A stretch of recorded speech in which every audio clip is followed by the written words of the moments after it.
AP assembly సమావేశాల మొదటి రోజు రఘురామకృష్ణంరాజు సెంటర్ ఆఫ్ అట్రాక్షన్ గా మారారు. గతంలో వైసీపీ ఎంపీగా గెలిచి ఆ పార్టీకి అప్పటి ముఖ్యమంత్రి జగన్ కి చుక్కలు చూపించిన ట్రిపుల్ వైసీపీ హయాంలో అనేక ఇబ్బందులు పడ్డారు. అలాంటి ఆయన ఇప్పుడు అసెంబ్లీలో జగన్ కు ఎదురెళ్లి పలకరించడం, చేయి కలపడం ఆసక్తికరంగా మారింది. ట్రిపుల్ జగన్లు ఏం మాట్లాడుకున్నారు అనే దానిపై ఎమ్మెల్యేలు చర్చించుకోవడం కనిపించింది.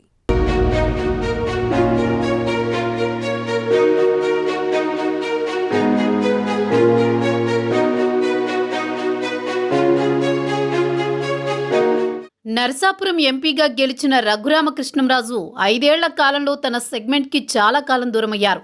2019లో గెలవగానే జగన్ పాలనపై యుద్ధం ప్రకటించిన ట్రిపుల్ సొంత నియోజకవర్గంలో అడుగుపెట్టే పరిస్థితి లేకుండా చేసింది అప్పటి జగన్ ప్రభుత్వం. ఢిల్లీ నుంచి వైసీపీ ప్రభుత్వంపై తీవ్రస్థాయిలో ఆరోపణలు చేసిన ఆయన జగన్ తీరును ఎప్పటికప్పుడు ఎండగట్టేవారు. ఆ క్రమంలో ఆయన అరెస్టు, ఆయనపై భౌతిక దాడి వంటి పరిణామాలు చోటు చేసుకున్నాయి.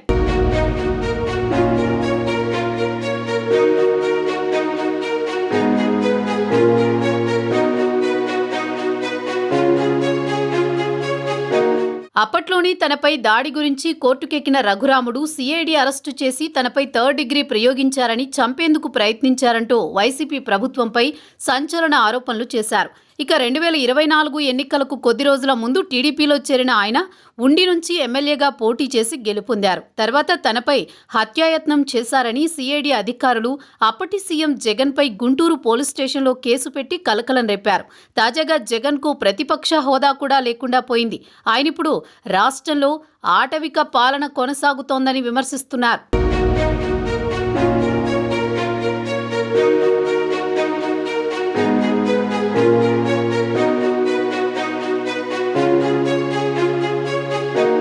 జగన్ వైఖరిపై ట్రిపుల్ తాజాగా మళ్లీ ఫైర్ అయ్యారు. రాష్ట్రంలో శాంతి భద్రతల గురించి వైసీపీ అధ్యక్షుడు జగన్ మాట్లాడడం దెయ్యాలు వేదాలు వల్లించినట్టుందని విమర్శించారు. జగన్ ఢిల్లీలో ధర్నా చేస్తామనడం, రాష్ట్రపతి పాలన కోరడమేంటో తనకు అంతుబట్టడం లేదని ఎద్దేవా చేశారు. పరామర్శ పేరుతో వినుకొండ వెళ్లి జగన్ తనకు ప్రజాభిమానం తగ్గలేదని చూపేందుకు కొందరికి డబ్బులిచ్చి పోగు చేసి వారితో దండాలు పెట్టించుకుని మరీ పత్రికల్లో రాయించుకుంటున్నారని తనదైన స్టైల్లో విమర్శించారు.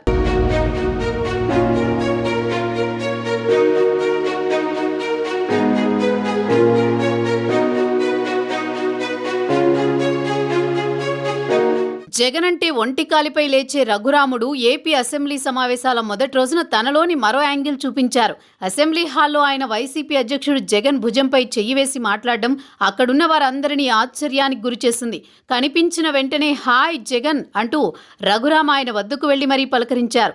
రఘురాముడి పలకరింపు జగన్ను కూడా షాక్ ఇచ్చి ఉంటుందన్న అభిప్రాయం వ్యక్తమవుతోంది.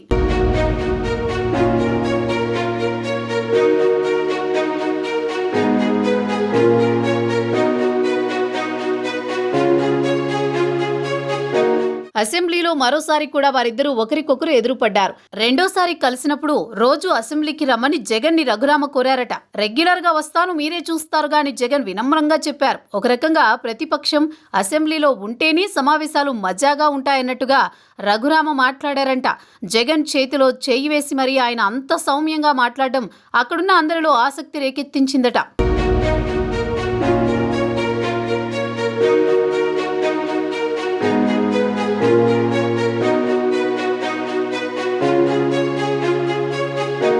అసెంబ్లీకి ప్రతిరోజు వస్తే బాగుంటుందని అసెంబ్లీ లాబీల్లో మరోసారి జగన్కు సూచించిన ట్రిపుల్ అటుగా వెళుతున్న ఆర్థిక శాఖ, అసెంబ్లీ వ్యవహారాల శాఖ మంత్రి పయ్యావుల కేశవ్ను తనకు జగన్ పక్కనే సీటు వేయించాలని కోరారు.